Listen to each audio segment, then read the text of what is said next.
नमस्कार दोस्तों, मैं आप सभी का दोस्त रानू एक बार फिर से स्वागत करता हूं आपके और हमारे इसी YouTube चैनल स्मार्ट टेक में। दोस्तों, हर बार की तरह इस बार भी आज की इस वीडियो में हम आपके लिए एक बहुत ही अच्छी वीडियो और जानकारी लेकर आए हैं, तो वीडियो के साथ अंत तक बने रहेगा। साथ ही साथ चैनल पर नए हो तो चैनल को भी जरूर सब्सक्राइब कीजिएगा। तो चलिए दोस्तों, वीडियो की शुरुआत करते हैं। दोस्तों, यहाँ पर जैसे कि आप थंबनेल देखकर तो समझ ही चुके होंगे कि आज हम किस टॉपिक पर बात करने वाले हैं। आज का हमारा टॉपिक होने वाला है आधार अनेबल्ड पेमेंट सिस्टम और ऑनलाइन पेमेंट सिस्टम से रिलेटेड। यहाँ पर आपने देखा होगा वर्तमान समय में यूपीआई, आधार पे, भीम आधार पे, एईपीएस, एनपीसीआई और भी कई डीबीटी जैसी रिलेटेड सर्विसेज यहाँ पर वर्तमान समय में आपके जीवन में रोजमर्रा में इस्तेमाल की जाने लगी हैं। अब आखिर इन सर्विसेज को किस तरीके से इस्तेमाल किया जाता है और कौन कौन सी सर्विसेज क्या क्या भूमिका निभाती हैं, कौन कौन सी नई सर्विसेज हैं, सारी डिटेल में आपको डिटेल में समझाऊंगा। तो वीडियो के साथ अंत तक बने रहेगा। दोस्तों, यहाँ पर मैं सबसे पहले तो बात करूंगा एनपीसीआई, डीबीटी, एईपीएस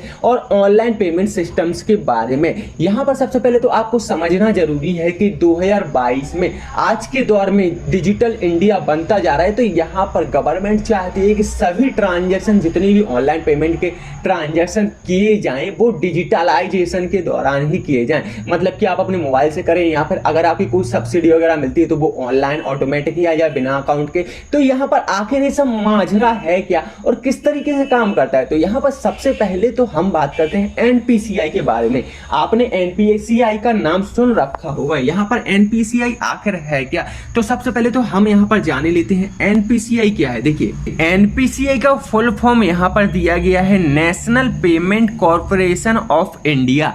तो यहाँ पर एनपीसीआई का आखिर रोल क्या होता है, सबसे पहले तो इस चीज को समझिए, ठीक है ना। सबसे पहले मैं एनपीसीआई इसलिए समझा रहा हूँ क्योंकि इन सभी ऑनलाइन पेमेंट को हैंडल वगैरह जो भी कुछ भी यहां पर जो भी इसकी जड़ है वो एनपीसीआई ही है, ठीक है ना।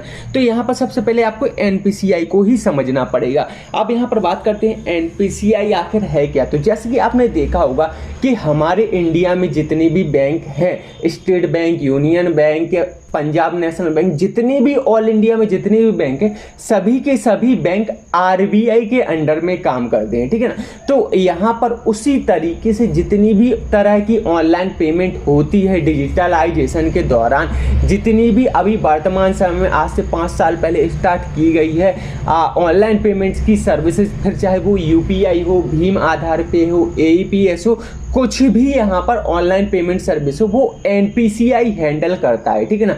यहाँ पर क्लियर तौर पर देखा जाए तो एनपीसीआई एक तरीके का यहाँ पर डिपार्टमेंट है जिसे आरबीआई ने बनाया है। यहाँ पर आरबीआई हर ऑनलाइन पेमेंट पर निगरानी तो रख नहीं सकता, हर एक ऑनलाइन पेमेंट की सुविधा तो आपको दे नहीं सकता है, इसीलिए एनपीसीआई नामक एक डिपार्टमेंट को तैयार किया है बनाकर, जो कि आपकी यहाँ पर जितनी भी सर्विसेज होती हैं ऑनलाइन पेमेंट से रिलेटेड, यहाँ पर उनको हैंडल करता है, ठीक है ना। इतना तो आप समझ चुके होंगे। और एनपीसीआई के मुख्य रोल यही होता है कि ऑनलाइन पेमेंट को बढ़ावा देना और ऑनलाइन पेमेंट की नई नई शाखाएं लॉन्च करना। तो अब इसके बाद बात करते हैं डीबीटी की। अब डीबीटी क्या होता है दोस्तों, डीबीटी का फुल फॉर्म होता है डायरेक्ट बेनिफिट ट्रांसफर। आप किसी भी उम्र के हो, किसी भी वर्ग के हो, आपको डीबीटी के बारे में समझना बहुत जरूरी है, ठीक है ना। डीबीटी मतलब कि देखिए डायरेक्ट बेनिफिट ट्रांसफर। अब यहाँ पर होता क्या है कि मान लीजिए आपकी गैस की सब्सिडी आनी है, ठीक है ना। तो यहाँ पर आपको अपना अकाउंट नंबर नहीं देना होगा, गैस कनेक्शन लेते वक्त यहाँ पर आपको अपना आधार कार्ड देना होता है। तो यहाँ पर आधार कार्ड में जो भी आपका डीबीटी से आधार कार्ड लिंक होगा, इसे भी आप चेक कर सकते हो कि आपका आधार डीबीटी से कौन सा अकाउंट लिंक है आधार कार्ड की ऑफिशियल वेबसाइट पर जाकर। इसके ऊपर भी मैंने एक वीडियो बना रखा है, तो आप जाकर देख सकते हो। यहाँ पर देखिए क्या होता है कि आधार कार्ड से आपके एक अकाउंट को, आपका जो पर्सनल अकाउंट होगा उसको डीबीटी के माध्यम से लिंक करवा दिया जाता है ऑटोमेटिक ही। ये बैंक खुद ही कर देते हैं, ठीक है ना। अगर आपका कोई भी अकाउंट लिंक नहीं होता है डीबीटी से, तो किसी भी बैंक में अकाउंट खुलवाने जाओगे तो यहाँ पर जो भी आपका फर्स्ट बैंक होगा उससे ऑटोमेटिक आपका अकाउंट लिंक कर दिया जाएगा, ठीक है ना।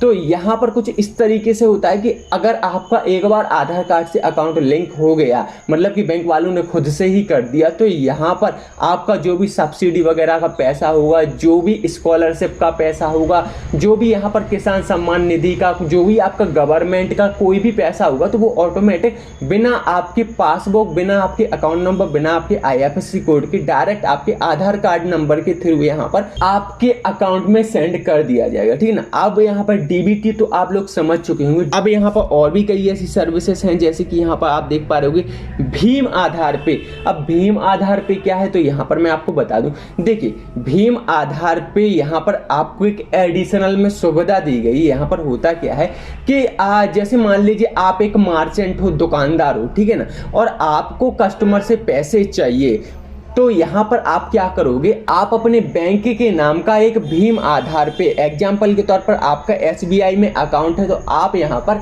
SBI का SBI भीम पे यहाँ पर डाउनलोड कर लोगे ऐप, और आप अपने अकाउंट के थ्रू उसे वेरीफाइड कर ओपन कर लोगे, ठीक है ना।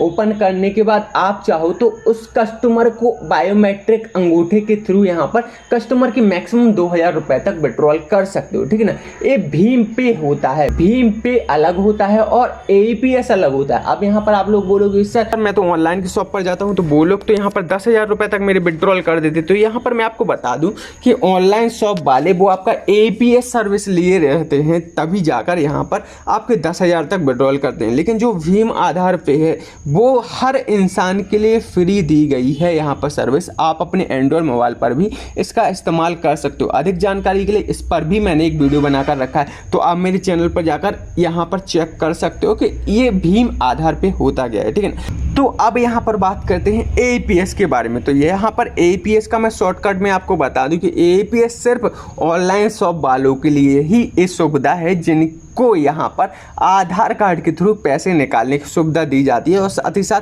अगर वो पैसे निकालते हैं तो उन्हें कमीशन भी दिया जाता है, और वो चाहें तो आपको ये सुविधा मुफ्त में दे सकते हैं।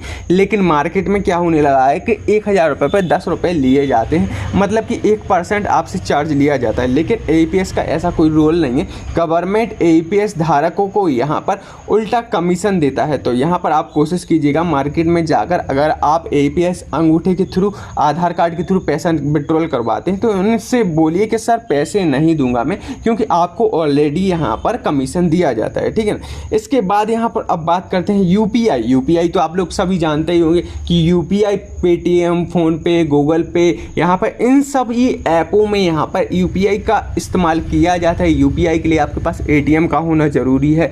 हालांकि यहाँ पर वर्तमान समय में कोशिश की जा रही गवर्नमेंट द्वारा, NPCI द्वारा, कि यहाँ पर UPI यूज करने वाले अपने आधार कार्ड के थ्रू भी अपना UPI पिन क्रिएट कर सकेंगे और अपने अकाउंट को फ़ोनपे, गूगल पे से लिंक कर सकेंगे, ठीक है ना। अब दोस्तों यहाँ पर लगभग आपको ये सारी पेमेंट सर्विस समझ आ चुकी होंगी कि आखिर ये पेमेंट जो ऑनलाइन पेमेंट सिस्टम है वो काम किस तरीके से करता है और किस सर्विस की क्या भूमिका होती है। तो यहाँ पर उम्मीद करता हूँ आज की ये वीडियो आप सभी को पसंद आई होगी और काफ़ी कुछ नया सीखने को मिला होगा। अगर वीडियो पसंद आई तो वीडियो को लाइक कमेंट करना ना भूले, साथ ही साथ दिए गए Instagram ID पर भी फॉलो करें। तो चलिए दोस्तों आज की वीडियो में इतना ही, मिलते हैं नेक्स्ट वीडियो में। धन्यवाद।